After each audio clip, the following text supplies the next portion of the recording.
Our whole water system, truthfully, is aging, and we could do a lot of repairs. With just under 700 residents, Mayor Paula Rath says the village of Sherrard can't afford to upgrade its water system. As a small village, of course, we don't have a huge income. That's where the Water Resources Development Act of 2024 comes in.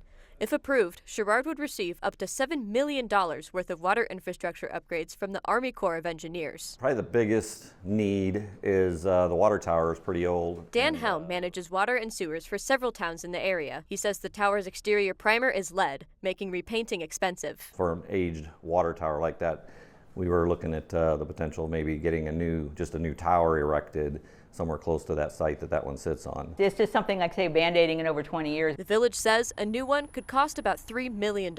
With help from the Army Corps of Engineers, Dan says these aging facilities could receive some much-needed upgrades.